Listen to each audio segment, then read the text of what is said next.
The following is an Eyewitness News sports special. 1 year ago, they were in the lowest valley, at the very bottom. There'll be a play at the plate. Gladden uncorks it, and it is not in time. The White Sox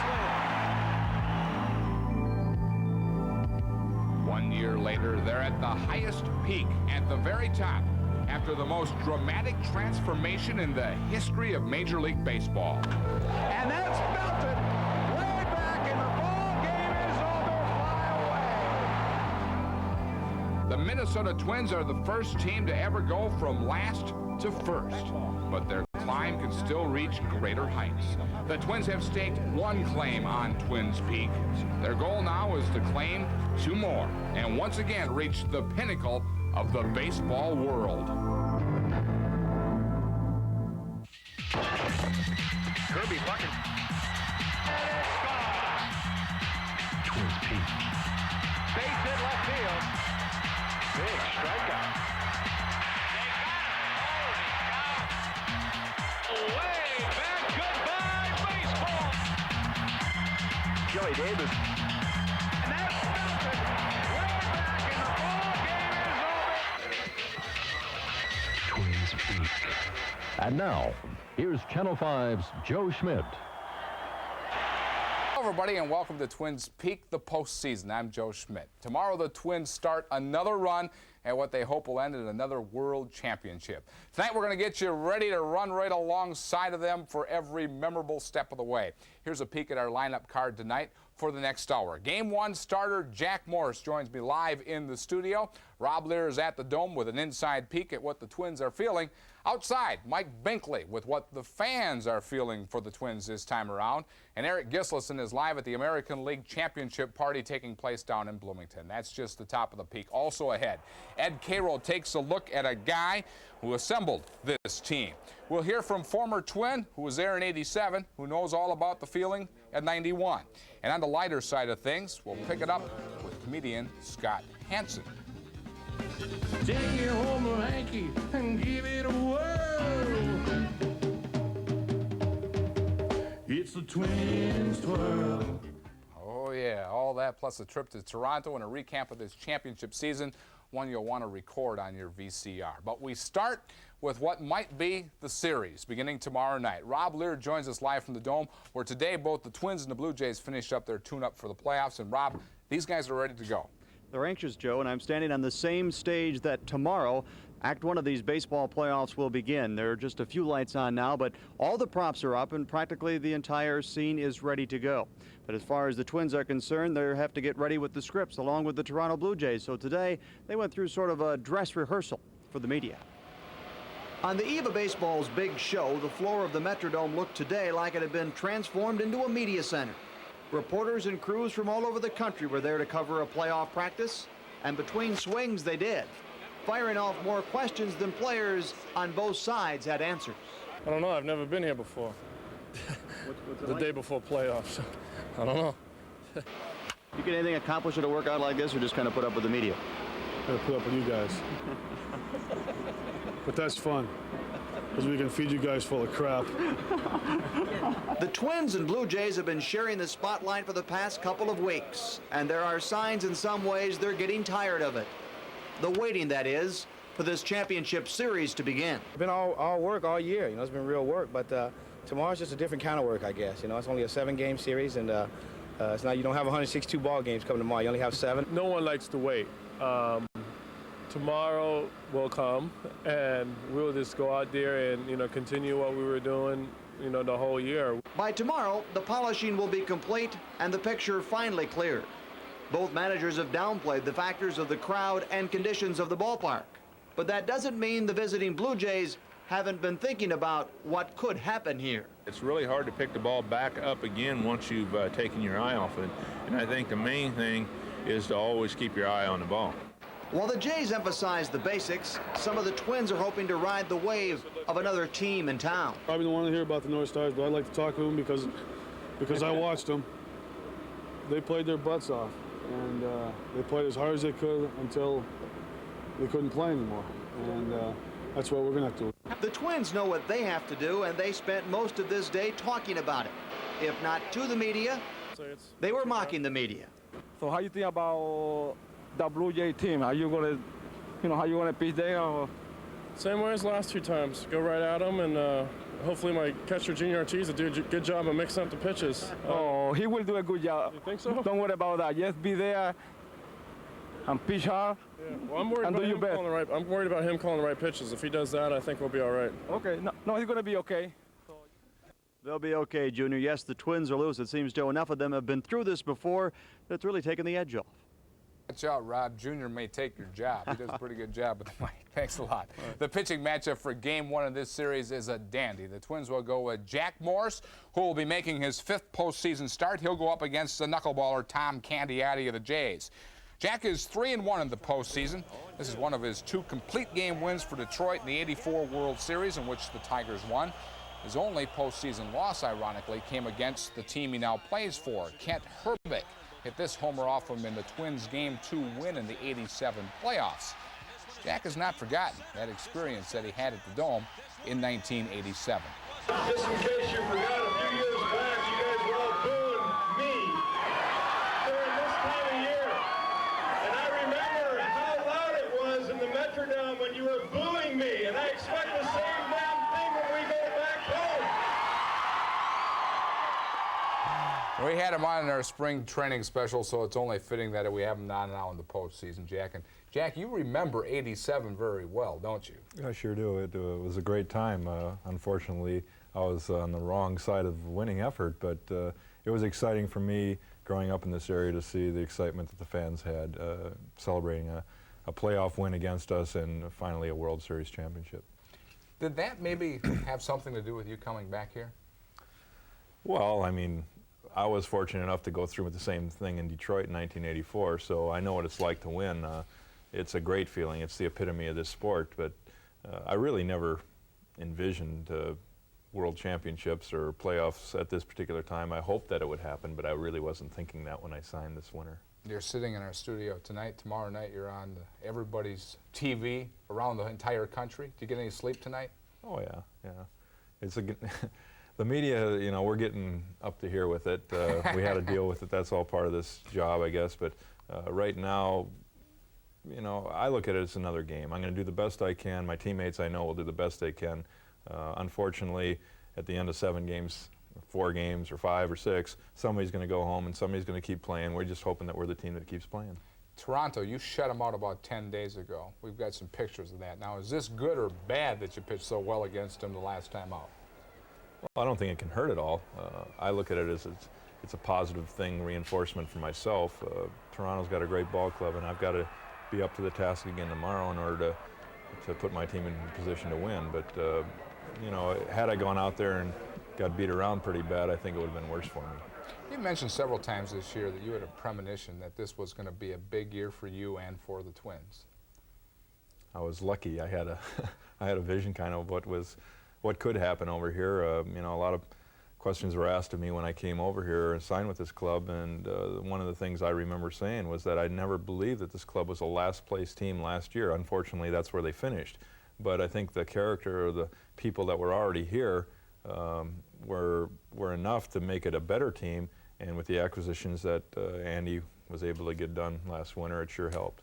Pitching at the Dome, you said earlier you really didn't like pitching at the Dome. You've got a great record at the Dome this year.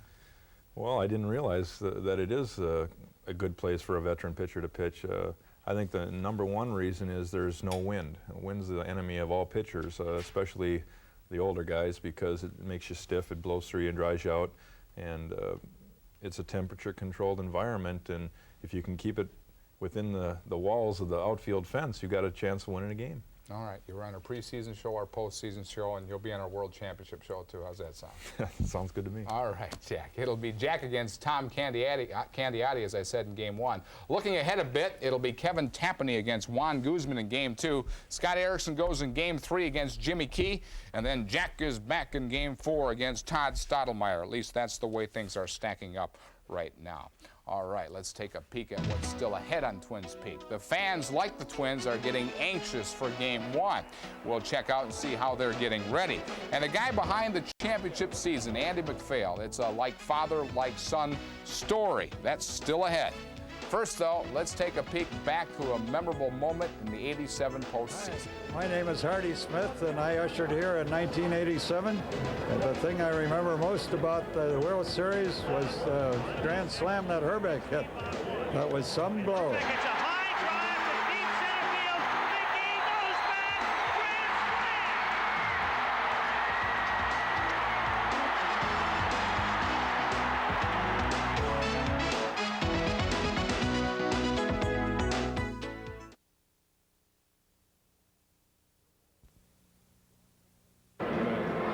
Welcome to Twins Peak. I'm Wally the Beer Man. What I remember about '87 is the whole state of Minnesota, Iowa, North and South Dakota, and part of Wisconsin all came together. And what a joyous celebration on a Sunday night in October when we won the World Series. And that's what's going to happen again this time. Twins fans were definitely at their peak in '87, so much so that ABC brought in one of these, a peak meter. And just in case you've forgotten what it's like at its peak, take a listen.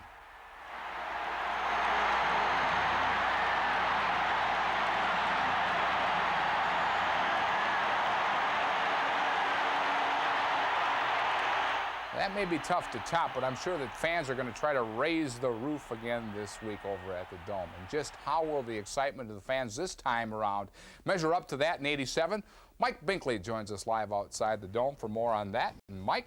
Oh, I like Wally the Beer Man's attitude there. You know what, I remember back in '87 going to Detroit and then St. Louis basically to do stories on how excited the fans in those cities were about their teams being in the postseason. You know, I'd walk up and down the streets and I wouldn't see any of the banners or the signs that we were used to seeing here in the Twin Cities because obviously being in the playoffs and the World Series was nothing new to them.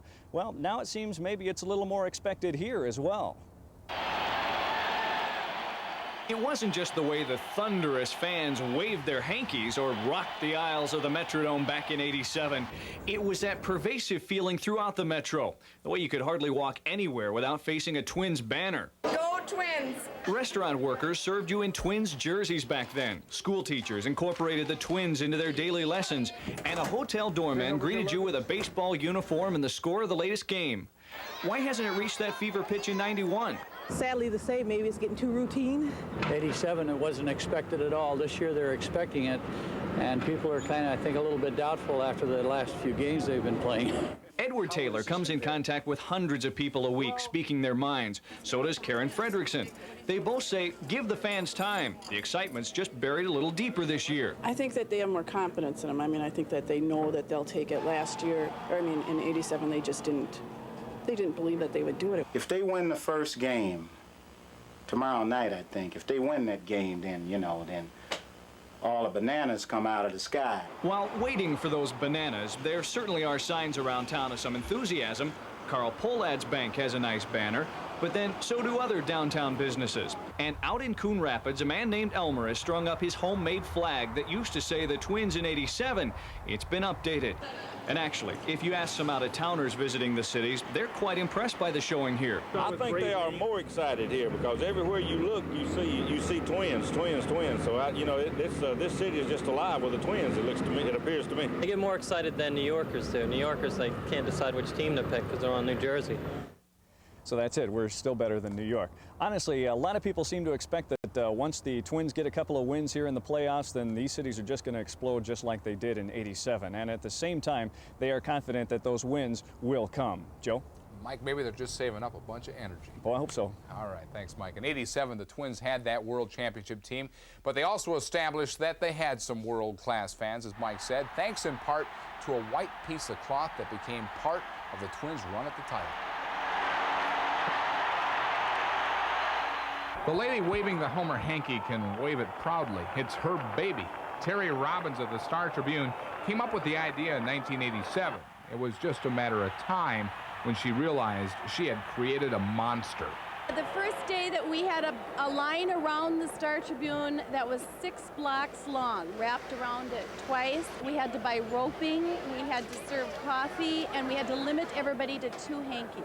It was a little dream come true, and it was a nightmare all at the same time. But it was great fun. It was wonderful. Terry's original order in 1987 was 200,000 Homer hankies. By the time it was over, they sold 2.3 million. It's such a hit that the Toronto Blue Jays have copied the Twins this year. They have the Toronto towel. I've heard about the Toronto towel. Is that what it is? Yeah. Well, I think they should throw in the towel. The magic's in the hanky. 700,000 so far this year. Well, we've got a lot more to come tonight on Twins Peak. He's been out of baseball for a couple of years, but Roy Smalley remembers '87 like it was yesterday. To finish up like that in front of these people, it's about the best experience I ever had in baseball. And how the West was won in 1991, a recap of the season from low socks to upper deck socks. It's all still ahead on the Peak, so keep it right here on Channel 5.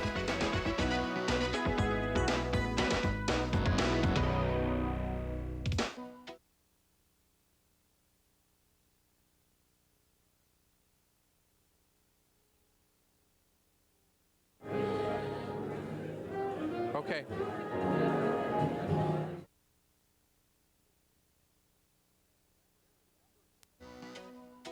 Here are some numbers from Twins Peak. The Twins had a much better home record than Toronto this season with 51 wins.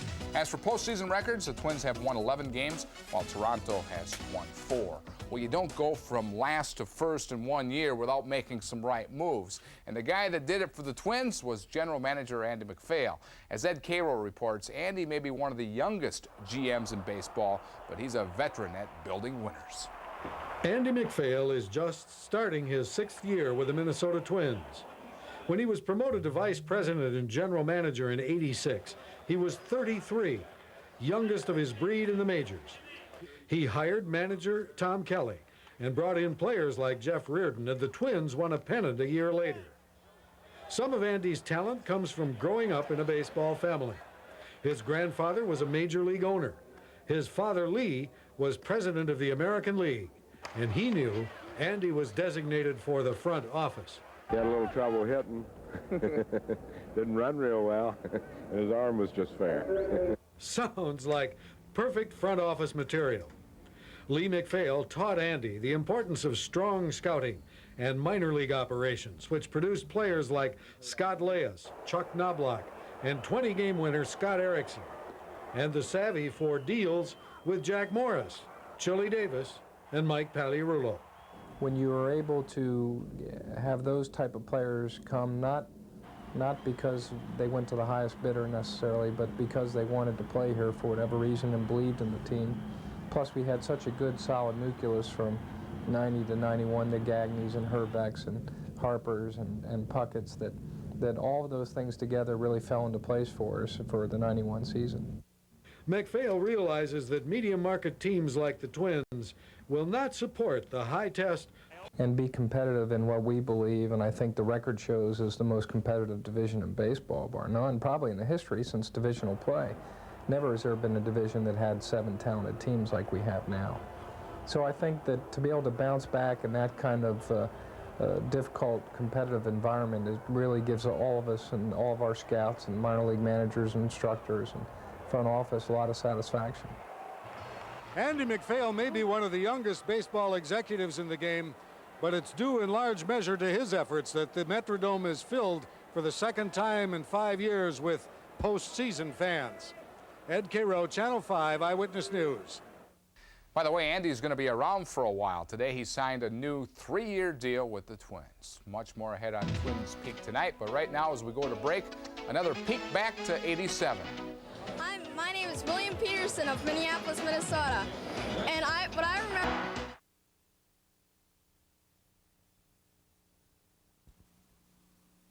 Of course, is no longer with the Twins. He's now with the Angels. Another guy that was here in 1987 but's not around in '91 is Roy Smalley. As Eric Gislason reports, Smalley may be gone, but his memories are not forgotten. There's a man sitting at his desk high atop of this downtown Minneapolis skyscraper who's sky high on the Twins. Then again, there would be something wrong in Twinsville if former shortstop Roy Smalley wasn't. I get butterflies. I'll watch them on TV, or I'll be driving and listen to them on the radio, and there'll be a big situation. And I start, the adrenaline starts flowing again. So in that sense, I'm right there with them. I know what they're going through, and they're loving it, and I'm enjoying. To really enjoy it, it helps to have lived it. And live it, Roy Smalley did in 1987, all the way to a World Series. The veteran of many teams and many years here lines one to the gap, and great cutoff by Coleman. Smalley on his way to second, and Herr was off the bag, too late for the tag. Times have changed since then, even for Roy Smalley, who's now hustling in the field of big business. And yet through it all, no one's been able to take the baseball out of a young man who up until 4 years ago knew nothing else but.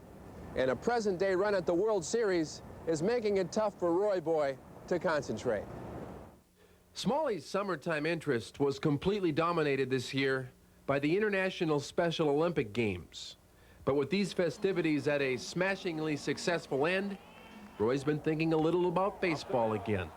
It was the excitement about getting the opportunity to show that we were a better team than what our record might indicate, or what the American League West might indicate, was really, really fun. So I think the same about this team. I think this team knows it's good. Can't wait to get out there and play in front of a lot of people. Parallels to Smalley's Twins and these Twins, there are many. There are differences too. Yeah, there are some parallels, but this team's a better team, much better team, and they've got much more. I think the question of whether or not there's some fear of failure would have been more to the point with the '87 team. We were kind of overachievers. This team, I think, has everything going for it, which translates into some real pride in showing what they can do. I think it's a great team to watch, and I think they'll have a lot of fun. I think it still has the nucleus of that team that just loved playing the game and loved going out and trying to do well. While the '91 Twins hoped to go out with a bang, Roy Smalley went out a world champion. The ring on his finger is a constant reminder.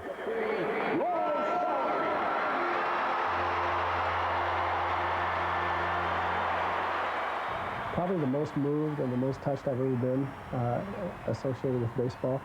The ovation I got from the crowd when I had announced that day that I was retiring from baseball and was presented the ring and got a standing ovation from a capacity crowd. I will always remember that 9 of my 13 years were spent in the Twin Cities for the Twins, not all of which early in my career were the easiest ones. And to finish up like that in front of these people in my community, my adopted community, about the best experience I've ever had in baseball. So excited was Roy Smalley about the start of this American League Championship Series that he took time off from his busy work schedule today and went on down to the Dome to watch Twins batting practice, and at the same time wish many of his former mates continued success. Joe, I'm at the Registry Hotel in Bloomington, the site of the American League Championship Series Gala. A lot of national and international media here. We'll be chatting with one or two of them in a couple of minutes. Peter Gammons of ESPN and Sports Illustrated fame will stop by and chat about this series, the Twins and the Jays. Let's go back to you. All right, Eric, thanks a lot. You trivia buffs might already know this, but there are 7 players left from that '87 championship team still with the Twins. They're Kirby and Herbie, Dan Gladden, Greg Gagne, Al Newman, Randy Bush, and Gene Larkin. Of course, Tom Kelly is back too, going after his 2nd world title. When you ask somebody in baseball what wins you championships, they usually say pitching and defense. Well, the Twins certainly have strong pitching, but their defense also really shined in '91. Tagging, and here he comes, and the throw is there, and he is out at the plate. Well, I think we've got one of the best defensive teams you can put out on the field. Knocked down by Herbeck, picks it up, throws it. They got him. Holy cow. I got 2 jobs to do. I got to try to drive in runs and try to make plays at first base, and I figure I got to work on both of them in order for us to win ball games. Shane Mack back, and Mack runs it down on the warning track. Trying to get the run down. Here comes Ricky. That's a big part of our game. It goes unnoticed. you know, on every team, really. Kirby Puckett, they got away. Espinosa around the throw to the plate. Pitching and defense go hand in hand, and when you pitch good, you usually see some good defensive plays. Oh, he chased a bad one in the dirt. Throw to first base, Reynolds out. You know, we really pride ourselves in our defense, and we really work hard, and it's paid off for us this year. Down the shortstop again, Gagne. They get it. The Twins finished second in the league with just 95 errors in 162 games. Well, defense was big, but the Twins had a few other keys that helped them open the door to a divisional title. Coming up in the second half hour, we'll look back at the 91 season from start to fantastic finish. Also ahead, we'll go to Toronto. They set records in attendance, but how big a baseball town is it really? And it hasn't hit the charts exactly quite yet.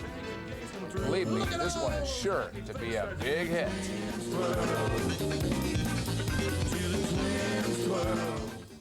Rockin' and rollin' with Scott Hansen coming up on Twins Peak.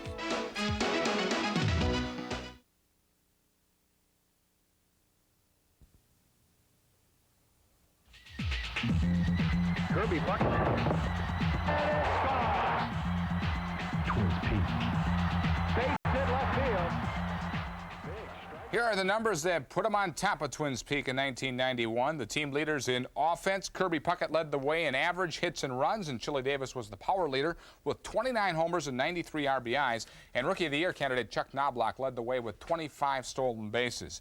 Here are the pitching leaders. Scott Erickson became the 11th Twin to win 20 games. Rick Aguilera led the team in ERA and tied a team record with 42 saves. And Jack Morris was the workhorse, leading the team in innings, complete games, and strikeouts. But the numbers don't begin to tell the story of this amazing 91 season. After finishing dead last in the West in 1990, the Twins had a huge mountain in front of them in 1991. Let's recap the events that brought them from the bottom to the top in 1 year. This is a long time dream for me, and if I get a little emotional, excuse me, because I think every kid grows up to dream about this kind of moment. That moment was the first big step in the climb. The Twins signed free agent Jack Morris, bringing him home to Minnesota. They also had Chili Davis, Mike Pagliarulo, and Steve Bedrosian. And the new faces, along with a brand new spring training facility, have the Twins looking for greener pastures. Every time baseball rolls around in the spring, everybody gets excited about it, but I think there's a little more pep here this year.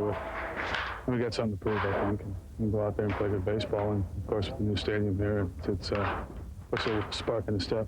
The Twins have their best spring training on record, but in the series opener at Oakland, Morris gets shelled, and the Twins look more like the team that finished dead last in 1990. I tried to do too much. I was not in my, not within myself as a pitcher tonight, and I don't know. I look back and I reflect on what I did wrong, and basically I didn't do anything right. In the home opener, fans get an inkling of what's on tap later. Kevin Tapani strikes out former Twin Gary Gaetti as the Twins shut out the Angels 6-0. The next night, though, a Minnesotan turned the tables. St. Paul's Dave Winfield hits 3 homers in a 15-9 Angels win. It's the start of a 7-game losing streak for the Twins. They go on to finish 9-11 in April, 6th place in the West. The story in May, Scott Erickson's socks and the fashion in which he gets hitters out. Erickson dominates, winning 5 games in the month, including this 3-0 decision, which stops a 14-game winning streak by the Texas Rangers. The Twins finish May at 14-14. In June, Erickson's still hot. Chili is even hotter, and the Twins catch fire. On June 24th, Erickson pitches this 2-hit shutout over the Yankees for his 12th straight win. And while Chili Davis's bat helps carry the Twins near the top, the streak of the year puts them over the top. Matt drives it deep to left field on the first pitch, a grand slam. Shane Mack's grand slam in Cleveland gives the Twins their 13th straight win, a club record, and pulls them to within 1 game of first in the West. 2 days later, the Twins push the streak to 15 with a 4-2 win, and they move into first place for the first time since 1987. The streak ends the next night in Baltimore when Rick Aguilera gives up this 2-out double to Randy Milligan in the 9th inning. The Orioles rally to win 6-5, ending the streak at 15. You know, we know it's going to end one of these days. I guess it's a tough situation. We had the lead going in the ninth, but what can you say? The Twins go on to a red-hot 22-6 mark in the month of June and grab a 3-game lead in the West. July holds a few rough spots for the Twins. Gone. Home run, grand slammer for Franklin Stubbs. Scott Erickson hits the disabled list. The team falls percentage points out of first, and the Twins pitchers take some lumps, literally. Ball and knocks Jack Morris down, and let's hope Jack Morris is okay. On the brighter side, Dan Gladden comes back from an injury and dishes some lumps of his own. Left field, down the line. This has a chance, and it is gone. Gladden helps the Twins go 16-10 in July. Their lead, though, is down to 1. In August, the Twins separate from the pack with a bunch of come-from-behind wins, the biggest on August 3rd. Brian Harper's homer in the 8th caps a 7-run inning as the Twins overcome 6 Oakland homers to beat the A's 8-6. The Twins also have a stretch where they come from behind 5 times in 8 days. The most dramatic on August 22nd, when they entered the 9th, trailing Seattle 4-1. And a guy who's always had a big hit in a game against the man is at Belton deep to right, and we are tied.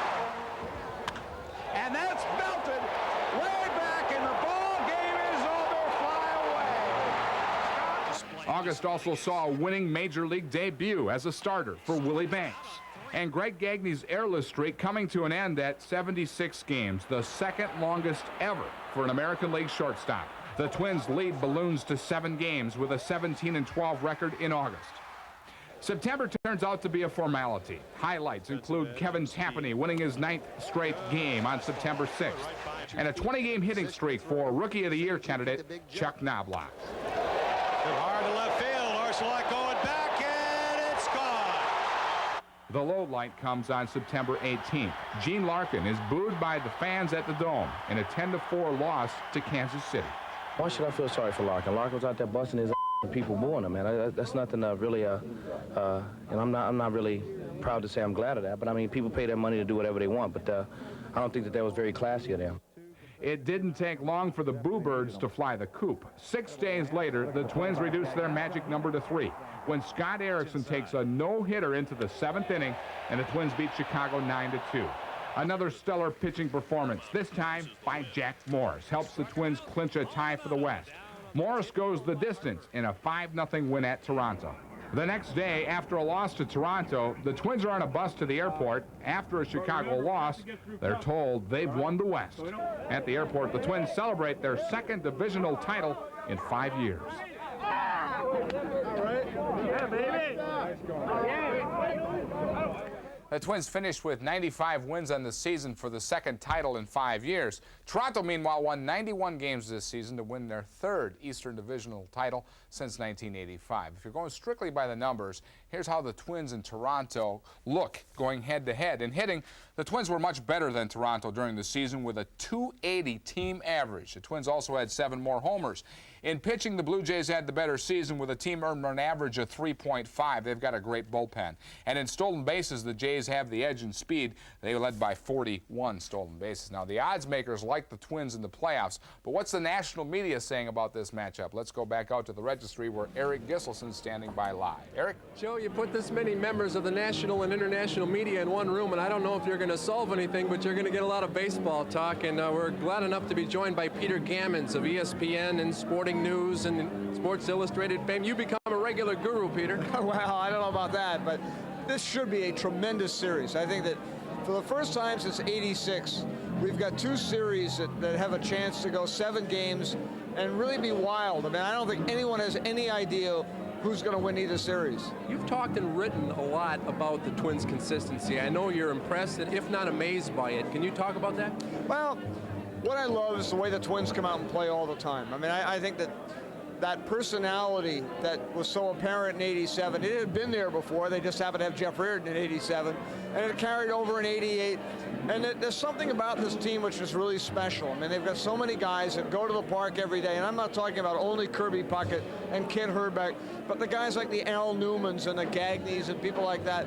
there's a special quality to this team. So when you talk about theories that go into a series, almost none of them work, because you know the Twins could be down 3-1, and you know they'd play the same as if they were up 3-1. You're right. Very quickly, Peter, so much has been made about the Twins' power and the Blue Jays' speed. Who benefits in a series of speed versus power? Well, I think the Blue Jays probably have the best benefit to it, in that, except for Tapani and Erickson, who are very good running, the idea of Alomar White and Mookie Wilson running against Brian Harper in 1 or 2 games could really be significant, especially since all of them are fairly selective. They're not sort of guys that go out and try to steal 90 bases a year. Well, I'm sure our paths will cross in the next week and a half. Thanks for being with us. Well, I hope it lasts 7 games. That's all I ask. Peter Gammon's being with us. Thank you, Peter. And Joe, we're going to solve some more problems and head around back to you. All right, I agree with Peter. I hope it goes 7 games. I think it will. All right, still to come, that Twins music video that we told you about. Also, just how pumped up are the Toronto fans about their Blue Jays? We got big baseball fans, so I mean, everybody's a big Blue Jay fan, whether they win or lose. We'll take you to Toronto, but right now, let's take you back once again to 1987. Hi, I'm Kathy Carneal. What I remember most about 1987 was coming through that Budweiser sign the night that we'd won in Detroit, and all the people were in the ballpark, and I thought I'd died and gone to heaven.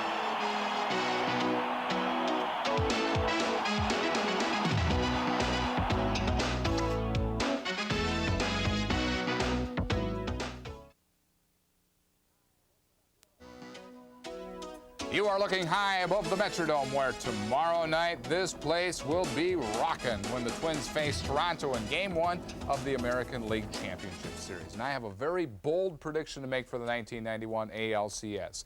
I predict that none of the games will get rained out, and I don't even need the advice of our meteorologist, Dave Dahl. The Twins, of course, play inside the Metrodome, and the only thing that anyone will have to weather here is the noise. The Blue Jays, meanwhile, play in a dome, the fabulous Sky Dome. It's a terrific baseball building, but it has a roof, but I doubt that they'll have it open in the middle of October in Canada. This is the first playoff series ever where both teams have a dome.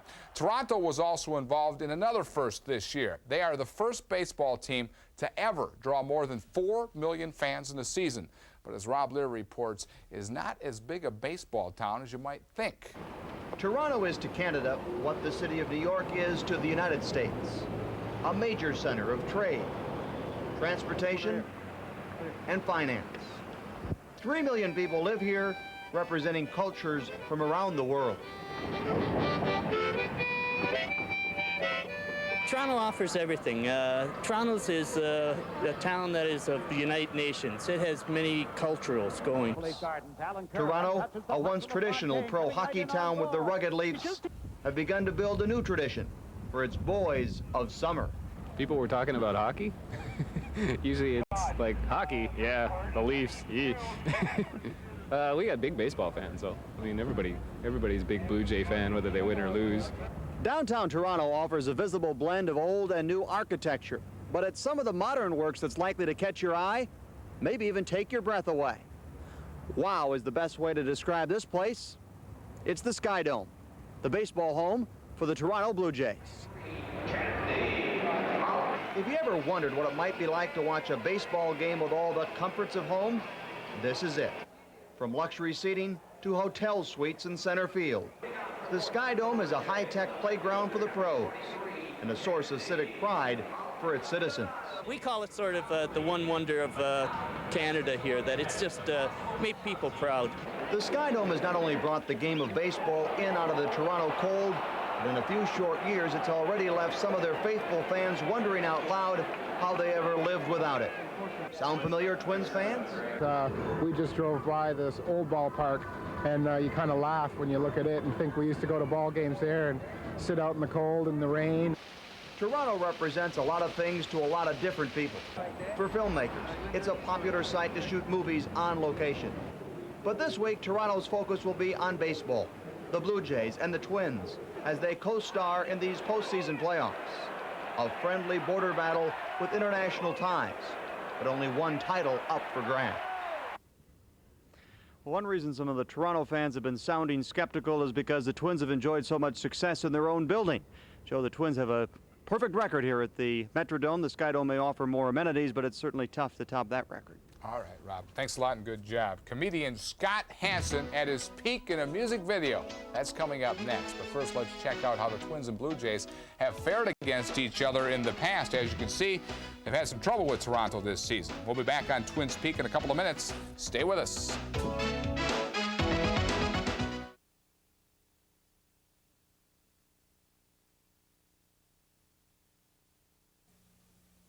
Welcome back to Twins Peak. My name is Harlan Kitsis. What I remember about 1987 is the great home run in Game 6 that Ken Herbig had, and the final out in the 7th game, and just the crowd reaction and everything on the streets. It was the most exciting thing I've ever been to. You know, the Twins have a lot of fans, but their biggest, maybe this guy, comedian Scott Hansen. Scott, you are quite a fan, and you claim to be the biggest. I claim to be the greatest Twins fan ever to live. I've seen over 30 home games this year. I've watched almost every game on television, and no matter what, I make sure I get to see what the score is. Well, just to prove how good a Twins fan you are, you came in and cut a music video, the music with the group Mango Jam. Mango Jam. All at my own cost, right? All on your own cost. Here's Scott Hansen and Mango Jam.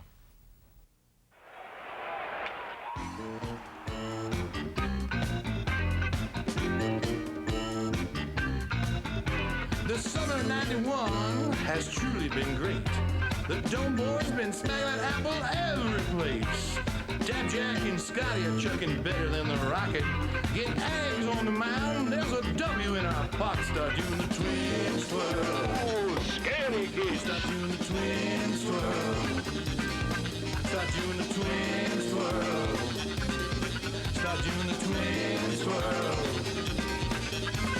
Take your homer hanky and give it a whirl. It's a twin swirl. It's a twin swirl. First Gladden steps in and snaps a liner from his gun. Then Chuck the rookie executes a hit and run. Now it's Puck's turn, we know that he is able. A shot off the wall has really set the table. Start doing the twin swirl. Start doing the twin swirl. Do the twin swirl. Start doing the twin swirl. Take your homer hanky and give it a whirl. It's a twin swirl. It's a twin swirl.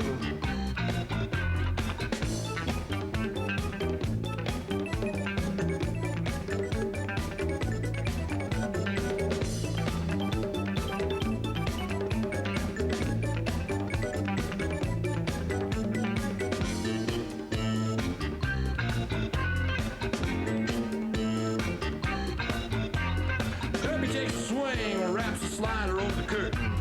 Chili does the same, now the opposition's hurting. Hopper and Mac quickly circle all the bases. Bags and gangs come through. Look at all those happy faces. Start doing the twin swirl. Do the twin swirl. Do the twin swirl.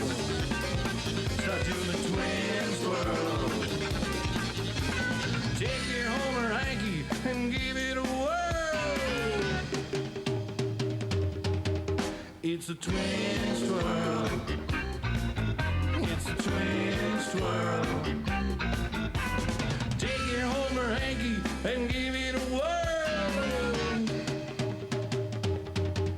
It's a twin swirl.